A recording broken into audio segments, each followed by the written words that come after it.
वालेकुम। उम्मीद करती हूँ आप सब खैरियत से होंगे जी। तो आज हम कुछ बेसिक टर्म्स के बारे में पढ़ने वाले हैं, जैसे कि रेजिस्टेंस। रेजिस्टेंस क्या है? Opposition to the flow of current. किसी भी सर्किट में जो चीज़ करंट के फ्लो को अपोज करती है उसको हम बोलते हैं रेजिस्टेंस, ठीक है। और इसकी जो फार्मूला है वो है resistance equal to voltage divided by current from Ohm's law, और इसका यूनिट बनता है volt upon ampere, that becomes ohm.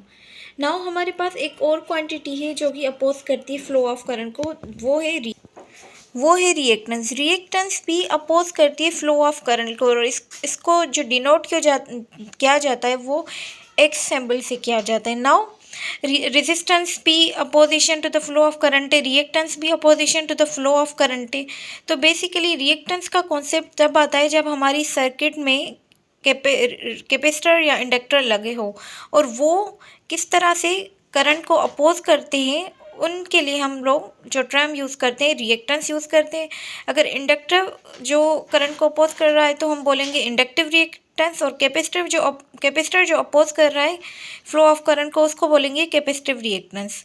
इसका यूनिट वही ओहम रहेगा। और अगर इंडक्टिव रिएक्टेंस की फार्मूला की बात करें तो वो है 2π FL frequency and inductance, and then capacitive reactance is equal to Xc, which is equal to 1/2π Fc, where F is the frequency and C is the value of capacitance. Now हमारे पास एक और किस्म की अपोजिशन है, that is impedance.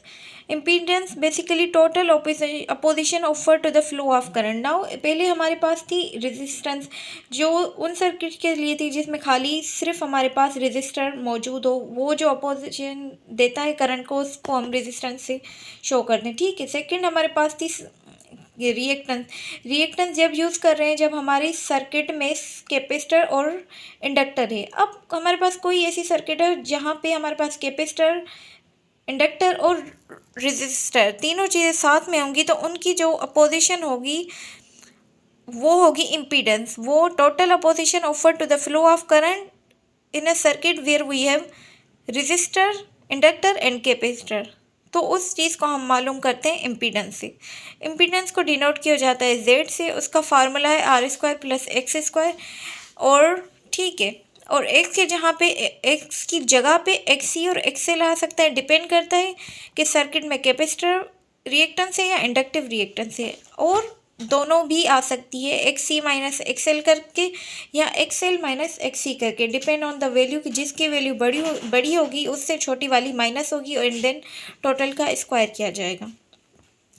Now ये जो theta है टेंजेंट इनवर्स X/R, ये शो करती है फेज डिफरेंस को वोल्टेज और करंट में। रेजिस्टर की हम बात करें तो रेजिस्टर सर्किट में वोल्टेज और करंट के बीच में कोई भी फेज डिफरेंस नहीं होता। बट जब हम कैपेसिटिव सर्किट या इंडक्टिव सर्किट की बात करते हैं तो वहाँ पे हमारे पास फेज डिफरेंस होता है। अब इंडक्टिव सर्किट होगी तो करंट लेग कर रही होगी, और कैपेसिटिव सर्किट होगी तो करंट लीड कर रही होगी। अब ये डिपेंड करता है कि आपके सर्किट में कौन सी चीज़ें हैं, उस हिसाब से आपकी जो ये एंगल है, जो फेज डिफरेंस है, वो भी आपको मिल जाएगा। तो ये है इम्पीडेंस, मतलब कि total opposition to the flow of current, ठीक है। नाउ हमारे पास एक और टर्म्स है, दैट इज कंडक्टेंस। कंडक्टेंस क्या है? अपोजिशन। ये है रेसिप्रोकल ऑफ रेजिस्टेंस। रेजिस्टेंस क्या आती कि कितना रेजिस्ट कर रहा है फ्लो ऑफ करंट को, और ये कंडक्टेंस बताती है कितना इजीली करंट पास हो रही है। तो कंडक्टेंस को शो किया जाता है G से, और ये है रेसिप्रोकल ऑफ R, तो G = 1/R, और इसका जो यूनिट है वो है 1/ओहम, जो कि बनता है सीमेंस। और ओल्ड मॉडर्न में हम इसको सीमेंस कर बोलते हैं, पहले इसको मो या उल्टा जो ओहम का साइन है उससे भी शो किया जाता था। नाउ जैसे हमारे पास रिएक्टेंस थी, उसी तरीके से जब हमारे पास सर्किट में कैपेसिटर और इंडक्टर आ जाते हैं तो हमारे पास कॉन्सेप्ट आ जाता है ससेप्टेंस का। ससेप्टेंस क्या है? वो बताता है कितनी इजीली करंट सर्किट से पास कर सकती है, ठीक है। ससेप्टेंस को जो डिनोट किया जाता है वो किया जाता है B से, और ये रेसिप्रोकल है रिएक्टेंस के 1/X के, और इसका यूनिट है सीमेंस। नाउ ससेप्टेंस भी दो किस्म की हो सकती है, जैसे इंडक्टेंस थी कैपेसिटिव इंडक्टेंस और इंडक्टिव ससेप्टेंस और कैपेसिटिव ससेप्टेंस, ठीक है। और इंडक्टिव ससेप्टेंस का फार्मूला है BL is equal to 1/XL, और कैपेसिटिव ससेप्टेंस का फार्मूला है BC is equal to 1/XC। और XL वही XL बराबर होगा 2πFL एंड XC बराबर होगा 1/2πFC। ठीक, नाउ इनका जो यूनिट है वो अगेन सीमेंस है। और नेक्स्ट हमारे पास जो आता है वो है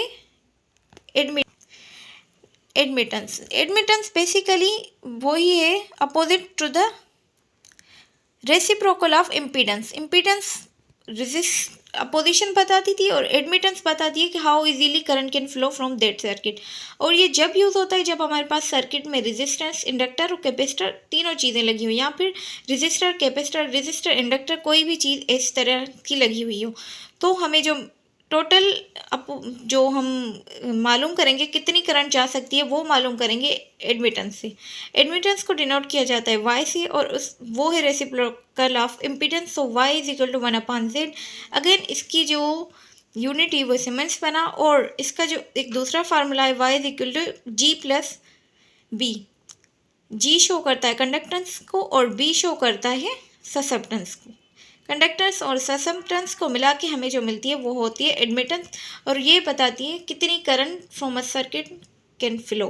ठीक, thank you for watching the video. ये एक छोटी सी इंफॉर्मेटिव वीडियो थी अबाउट द बेसिक पैरामीटर्स।